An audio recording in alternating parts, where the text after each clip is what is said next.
So that helps us understand that type of visual acuity. So before we get into the color temperature and the other items like that, let's talk about our lamps, luminaires, and other light fixtures. Okay, so first off, we need to clarify a piece of verbiage here.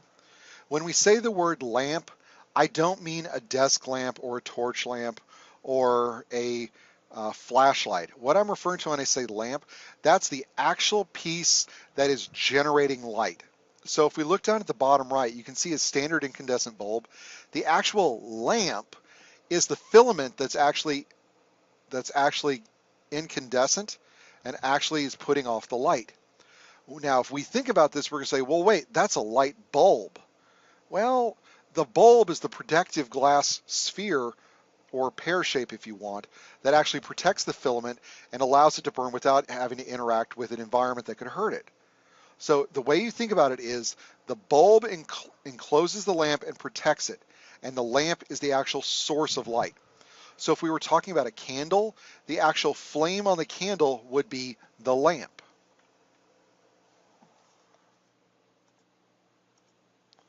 All right. Now, when we talk about light output, we're going to have a few weird terms here, and we'll come back to these later in the slides. But first off here is what's called luminous flux. That's the measure of the perceived power of light that's putting out. How much illumination is the light putting out? So for us, that's expressed in lumens. You probably have seen this term when you've gone out and you've been buying light bulbs. They're listed as so many lumens. In fact, when you look at your light bulbs that are the CFLs and the LED equivalents to incandescents, they'll say it's a 60 watt equivalent. What that means is that that bulb, that LED bulb, will actually put out, sorry, the LED lamp, let's correct ourselves there, actually puts out the same amount of lumens as the incandescent lamp does. So luminous flux is power measured in lumens. When we want to talk about the actual level of luminous intensity, meaning how much light over an area, we refer to that in a unit called candela. Okay? Now candela is considered a candela is 1 lumen per steradian. Now to understand what that means, a steradian is this cone right here. 1 steradian is the area on the surface of this sphere at equal to the square of the radius, which is right here. Okay? So you could think about a sphere broken up into a whole bunch of circles and the little cones going back to the source to help you understand steradians. Now with light output, we can look at this. Here we've got a single candle. I've got a sphere at a distance of 1 foot away. So my surface area is 1 square foot. So we can see here that when we're looking at this, so 1 lumen is the amount of light striking a surface at 1 square foot away that all points is held away from it of a standard candle. Candle, candela. Do we get the connection there? So let's get another term in here. Let's talk about luminous efficacy. Efficacy is an odd word here. If you want, you could almost think of it in terms of efficiency. So when we think about that, really all it is simply how many lumens am I getting out of this bulb for how many watts that I'm putting into it. Okay? So we refer to it as LPW, exactly lumens per watt, and it's light output in lumens divided by the input of power. Now here's a quick question. If not all of the energy is being converted into light, where's the rest of it going? Well, to heat. And in some cases, that heat is actually utilized in things like warming lamps, or things like the light bulb in a lava lamp, or that little light bulb in the Easy Bake Oven. So let's go back here to that idea of our two things that we use to kind of define our lights a little more. The first one here is the correlated color temperature. So that's the color of light emitted by a light source as it's correlated to the temperature of another emitting source.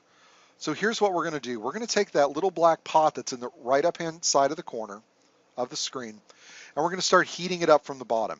As you start to heat it up, it's going to start to do what we call incandesce, meaning it's going to start to change colors. If you think about this, if I had a piece of steel and I started heating it up, it'll start turning red and then orange and then yellow and then white hot. Okay? Same idea here, just the color variation we're going to go through is everything from red to orange to yellow to white, and then at the end we actually get a blue. So when we talk about this, we're going to talk about it as this is the correlated color temperature, or CCT, and this is measured in degrees Kelvin. Okay? So where might you actually see the correlated color temperature? Well, if you look on the right-hand side here, this little item right here is actually from a recent LED light that I purchased, and you can see that it indicates exactly where the color temperature is of this light source. So this light source right here is more of a yellow, lightish yellow, which we classify as a warm white. Right here in the mid-range from 3000 to 4500, this is the area where we typically see a bright light, bright white. And then if you go above 45,000 Kelvin, you get up here into what we call a warm, we get up here into what we call a cool white, which is up in the daylight range actually of what we get. And if you want to look down at the bottom, you can see an array of light bulbs putting off these different colors of light. Okay. As an example here, you can see this is one of the charts from our book. The light sources are listed on the left, classified by a dull red glow, a bright yellow glow, white glow, light blue glow, and then brilliant blue glow. And on the right-hand side, you can see their color temperatures. Between those different callouts and the indented ones, you actually see the different types of lamps that we have and what type of color temperature do they typically have. All right, so we talked about correlated color temperature. Now let's talk about color rendering index. This is our method of numerically comparing the color distribution of a light source against a reference lamp. Now for us, so basically reference amp versus full spectrum light. So for us, that full spectrum light, that's going to be daylight. Remember, that's what we consider our perfect here. And we want to see that they're going to be the exact same. So when we look at it, we look at 8 specific colors. I've got a nice little picture down here in the bottom. It's got a little more than 8, but we remember our 8 the primaries and their subsets back from when we did our color wheels. So when we look at that, we look for deficiencies in one or more of the colors, and as we see those decrease what we call the CRI, or color rendering index, of that light. So if you look at this one here on the left, this is a CRI of 51. You can see that all the colors are here, but they look kind of washed out and dull. As we go up to an 80, they become a little more vibrant. And as you get up to a 90, all the colors become very vibrant and they seem to pop off there. Now, if we think about that, why is color rendering index important? Well, we would want to use lights with a high CRI if we wanted to help show off colors. So a great example of this is the lighting over a produce area in your typical market. They put high CRI lights there to help bring out the colors of the produce. Now, part of this is psychological to us because if we see bright, vibrant colors, we perceive that as more fresh and more healthy for us. Okay. Here's a quick little table from our book. On the left is the lamp type. So natural light, incandescent, fluorescent, going all the way down to low pressure sodium. On the right is the approximate CRI of it. So natural light is our daylight. Of course, that's 100. That's our reference. Incandescents give us about 95 to 99. Good CRI, not so great on power consumption. Fluorescents, anything from 22 up to 92. That low end 22, these are the fluorescent lights that if you walk in the space, everything looks kind of a sickly gray color. Mercury vapor is 15 to 50. Metal halide is about 65 to 75. High pressure sodium, 20 to 25. And a low pressure sodium gets almost a 0 CRI. Now the reason for that is it's an extremely monochromatic light. And you'll see that later on when we talk about spectral distribution curves. Okay, and here are those spectral distribution curves.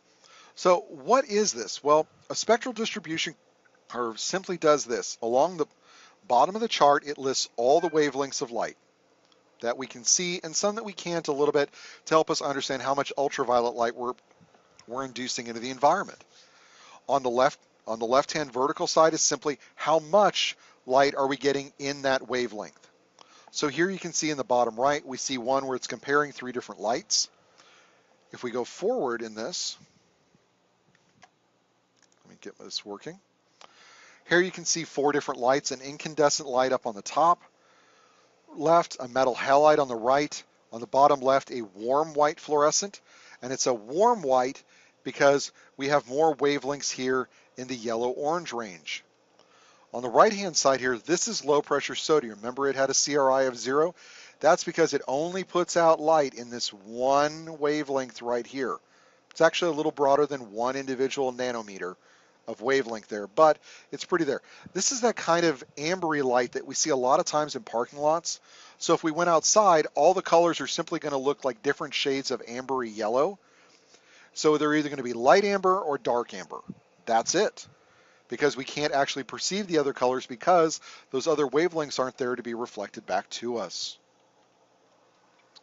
Here we see what we call a color rendering fluorescent. You can see that this is more balanced out over the whole. So this is getting closer to what we'd call a more of a chromatic light. Down here you can see mercury vapor, again, high spikes in the colors that we see. And over here you have high pressure sodium. Now this is better than the low because we've got a broader range. We get more of a mid-yellow up into the mid-oranges on this one as well. So we get a little bit more color out of that as compared to the low. Okay, let's talk about lamp life. The rated life of a lamp is basically its median life expectancy in hours, meaning how long is the average lamp going to last? So the way it works is they simply take a sample size of all of the bulbs of all these lamps that they want to look at. Say we have 100 incandescent bulbs. They'll plug them in, turn them on, and once 50% of them, so 50 of the bulbs have burned out, they'll look at the time and they'll say that is the rated life of that lamp, that many hours since it had been turned on.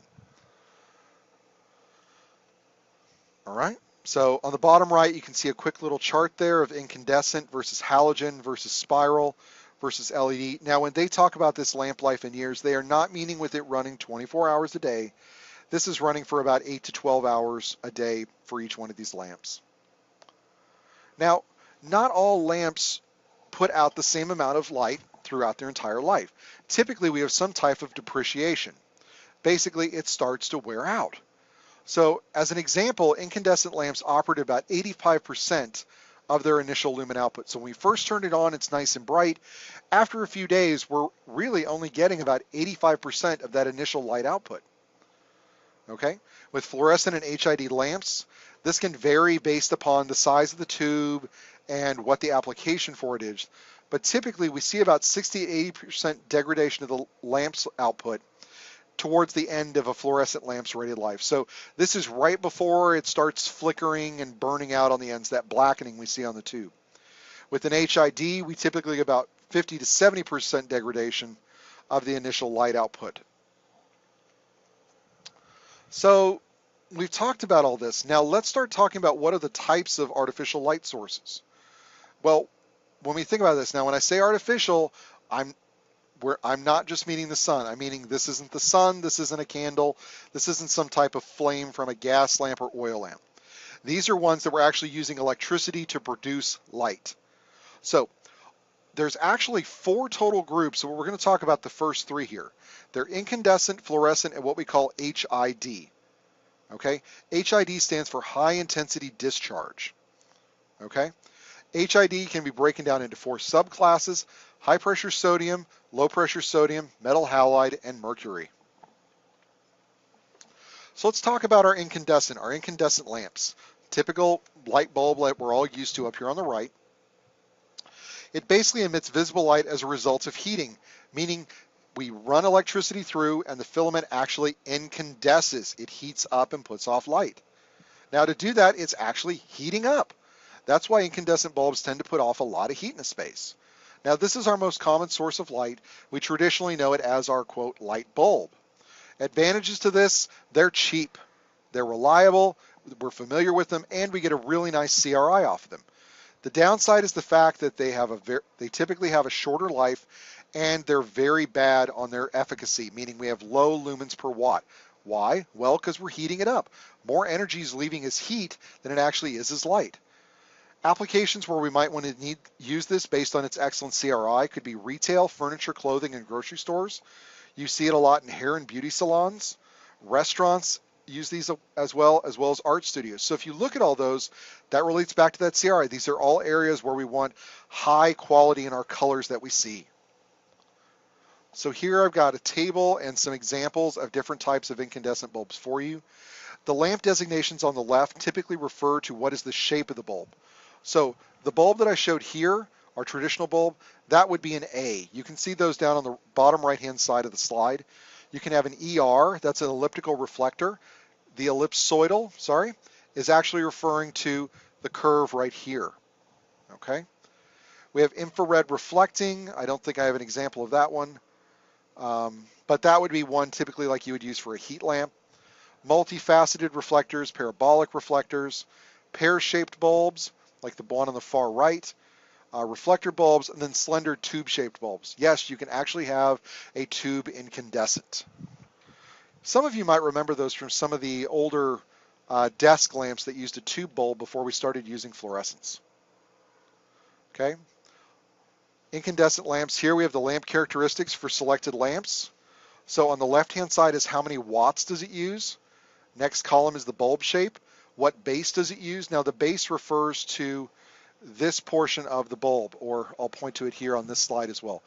Basically, what is the plug size for our receptacle that we'll have where we put the bulb in? Description of what they're classified as: white, clear, standard, frosted, things like that. What's their rated life in hours? How many lumens do they put out? What is their efficacy? And then also, what is their CRI? And you can see most of these are all a very nice CRI.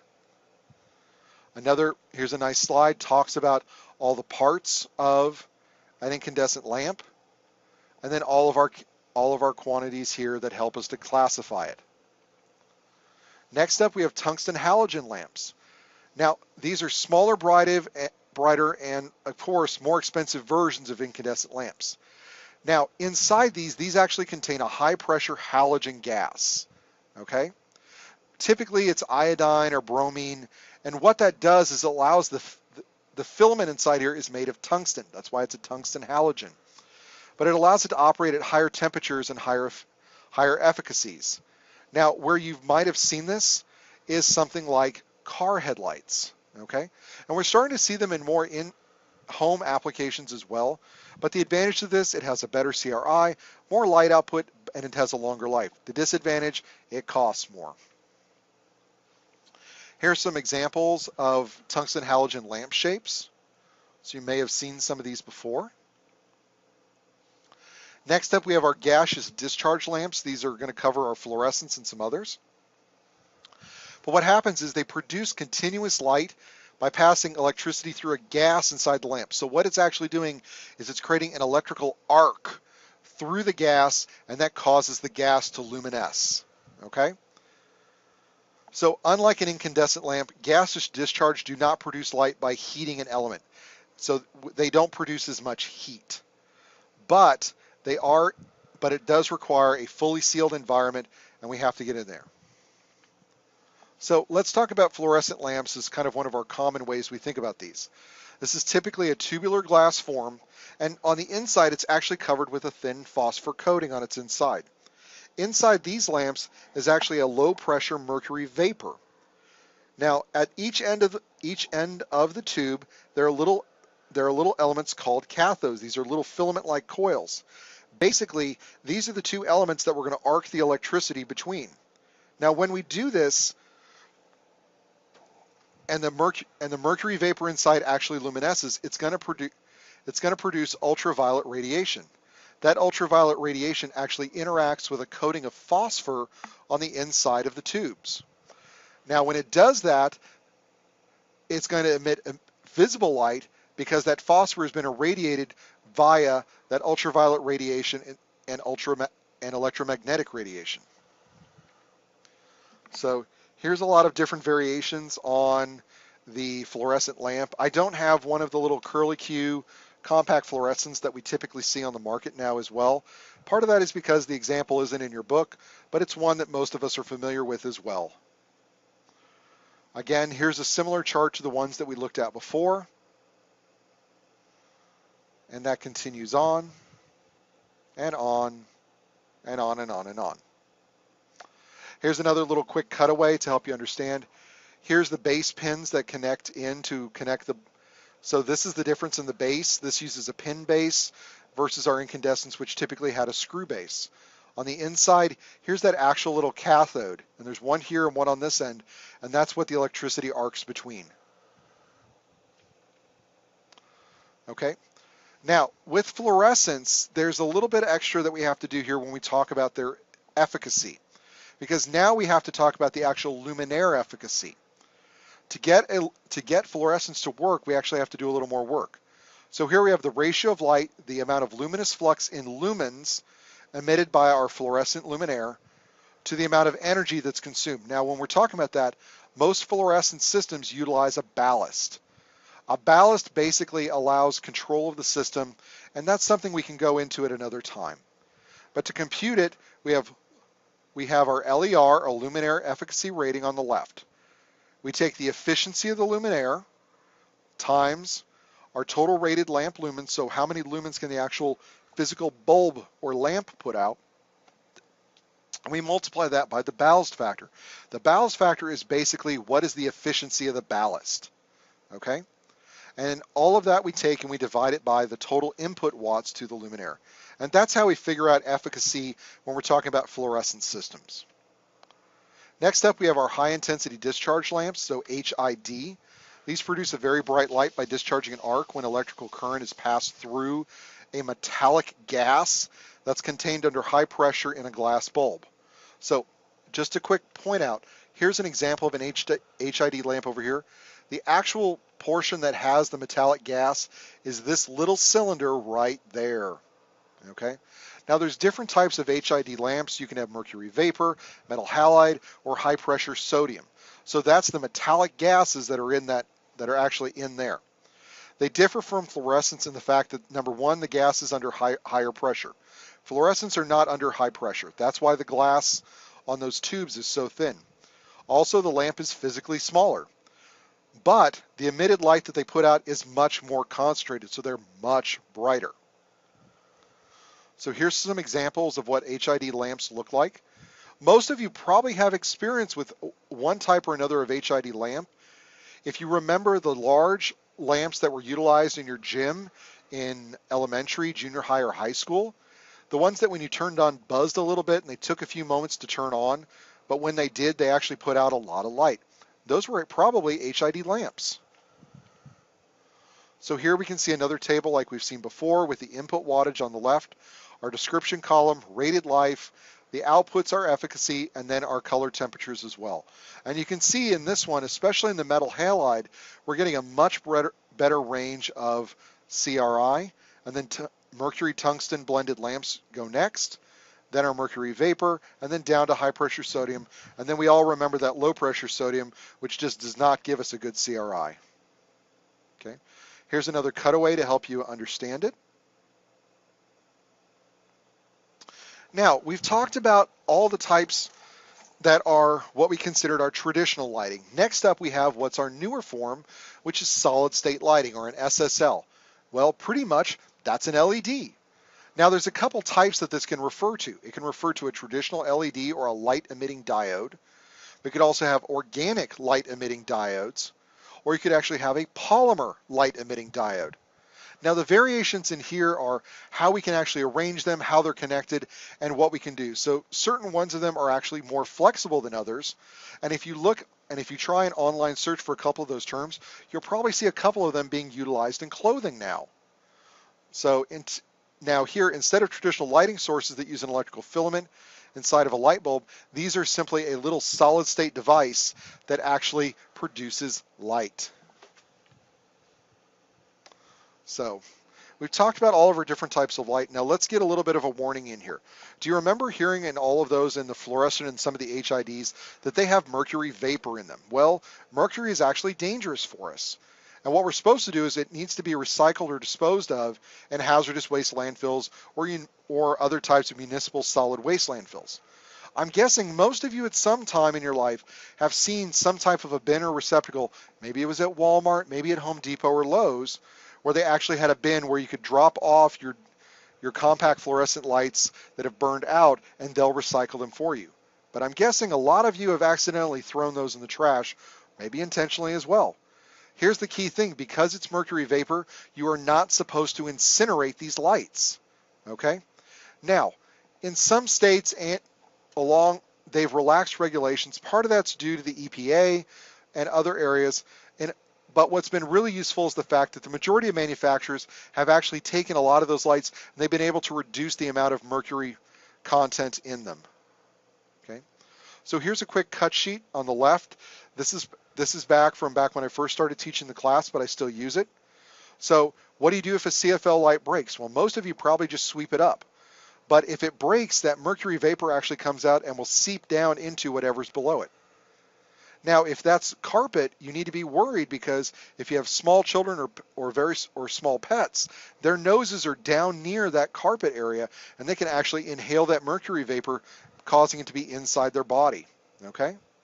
So if you want to read through this a little more, that's fine. Feel free to pause the video and look over it. But for the most part, we just want to be careful with CFLs. If you break one, please be sure to dispose of it properly or at least help contain it so that you're not spreading mercury throughout our environment.